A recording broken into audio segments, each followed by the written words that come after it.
Der Frühling ist endlich da und vielleicht geht es dir gerade so, dass du müde bist, schlapp bist, antriebslos bist. Das ist kein Zufall, sondern es liegt daran, welchen Winter du eigentlich gerade hinter dich gelassen hast mit deiner chronischen Erkrankung Morbus Crohn oder Colitis ulcerosa. In diesem Video würde ich gerne mit dir mal darauf eingehen, wie du jetzt Schritt für Schritt im Frühling deine Energie wieder aufbauen kannst und somit dann auch bereit bist für den anstehenden Sommer und nicht im Frühling direkt wieder in deinen Schub reinrauscht. Also lass uns da mal gemeinsam drüber sprechen, was du jetzt genau tun kannst. Ich nehme dich mit auf meinen kleinen Spaziergang hier. Wir machen so ein kleines Walk and Talk, würde ich sagen. Schritt Nummer 1 ist die Akzeptanz. Wir müssen tatsächlich akzeptieren, dass wir gerade energetisch am Anfang des Jahres stehen, auch wenn wir April haben. Es ist gerade 15 Grad. Es ist, ja, im Grunde genommen fühlt es sich schon an, als ob wir einen Teil des Jahres hinter uns gelassen haben. Aber du hast eben diesen Teil hinter dir gelassen. Du kommst gerade aus einem langen Winter, der dunkel war, der kalt war, wo du Infektionen hattest, vielleicht hattest du einen Schub, ich hatte zum Beispiel eine Grippe und wir müssen als erstes akzeptieren, dass wir energetisch am Anfang stehen. Mir fällt das selber auch nicht immer so leicht, denn ich bin anders in den Winter reingegangen, viel fitter, viel stärker im Training, als ich jetzt quasi im Frühling wieder loslege. Also Akzeptanz ist wirklich der erste Schritt, den man nicht unterschätzen darf.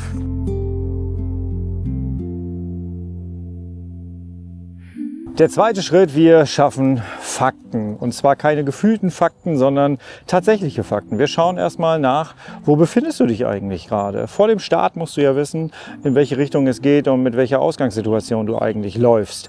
Und viele machen den Fehler, dass sie so in sich hineinhorchen, wie geht es mir gerade? Ich kenne viele Leute, die jetzt gerade anfangen, wieder stark zu supplementieren, ohne ein tatsächliches Ziel zu haben, wo es eigentlich hingehen soll mit der Supplementierung. Und deswegen lass uns doch bitte echte, harte Fakten auf den Tisch werfen. Geh zum Arzt bitte und lass deine Blutwerte bestimmen. Und da ist ganz wichtig, wir kommen alle aus einem Winter und vielleicht hast du auch eine Infektion gehabt. Wichtig ist Vitamin D-Spiegel, B12 und Ferritin und Eisen, damit du eigentlich genau weißt, wie viel ist eigentlich im Tank. Wenn du mit einem leeren Tank losreist, muss man sich ja auch nicht wundern, wenn man liegen bleibt. Und deswegen lass uns da nicht gefühlte Fakten nehmen, sondern tatsächliche Fakten. Und dann haben wir die medizinische Ist-Situation. Wichtig wäre aber noch, wie ist deine persönliche Ist-Situation? Da möchte ich dich einladen, lad dir gerne mein kostenloses Schublaschersystem herunter. Das ist eine PDF, da findest du das Lebenshaus.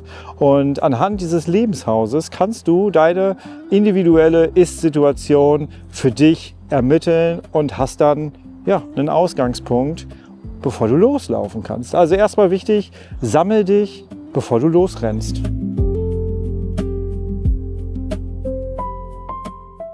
Der nächste Schritt ist die 10 Minuten statt 100% Regel. Viele Leute fangen gerade bei schönem Wetter an, direkt wieder richtig loszulegen. Sie geben Gas, sie laufen 10 Kilometer, sie gehen joggen und wir haben ja gerade richtige Fakten geschaffen. Und deswegen möchte ich dir gerne meine 10 Minuten statt 100% Regel mitgeben, die ich mir selber damals für mich entwickelt habe, als ich aus dem Darmriss kam und meine Energie einfach gut einteilen musste, weil Energie über den Tag verteilt ist endlich. Und das wissen Menschen mit chronischer Erkrankung definitiv. Können wir mal darüber reden, wie grün das Ruhrgebiet ist. Es ist ja immer noch überraschend für viele Menschen. So, was ist jetzt die 10-Minuten-Regel? Das ist nichts anderes als ein achtsamer Kaltstart für deinen Frühling, für deine Energie, für deinen Energiehaushalt. Heißt, all das, was du körperlich vorhast, was du machst, Joggen, Laufen, Training, machst du mit einem Timer von 10 Minuten. Und wenn du nach 10 Minuten das Gefühl hast, hey, da geht noch mehr, lass es. Du trainierst damit im Grunde genommen 2 Dinge. Einmal das Anfangen, wieder loslegen, sich orientieren an der Baseline, an der Startlinie.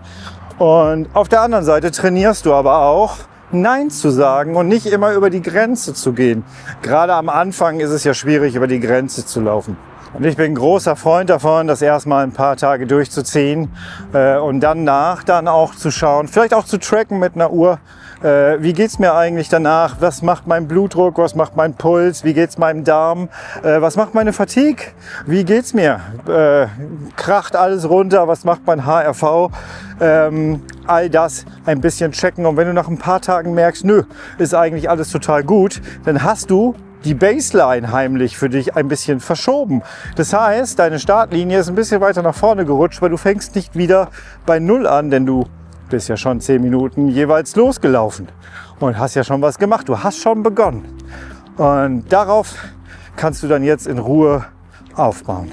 Und dieses Vorgehen führt dazu, dass du tatsächlich achtsam losgestartet bist und nicht dich ins Auto gesetzt hast, bildlich gesprochen, und Vollgas gegeben hast.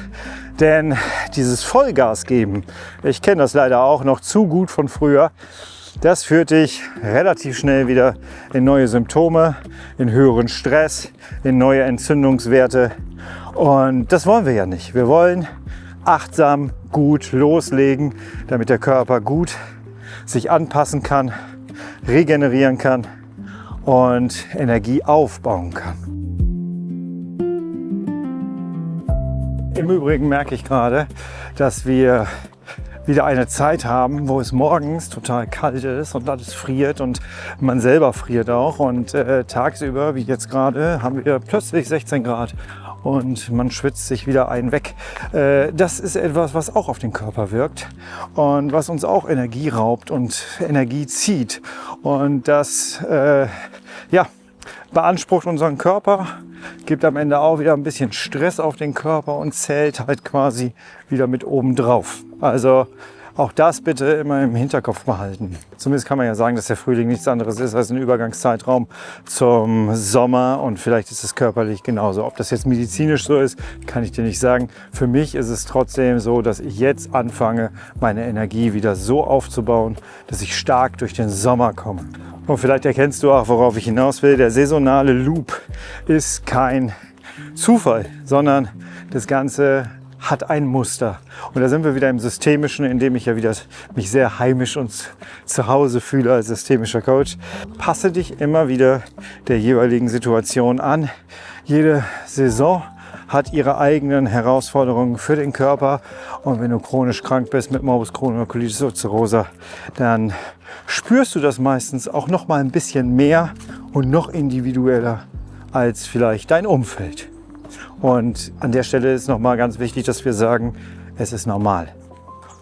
Und auch die Natur bereitet sich irgendwie darauf vor und gestaltet den Frühling. Ich höre hier links und rechts überall Geräusche unter den Blättern.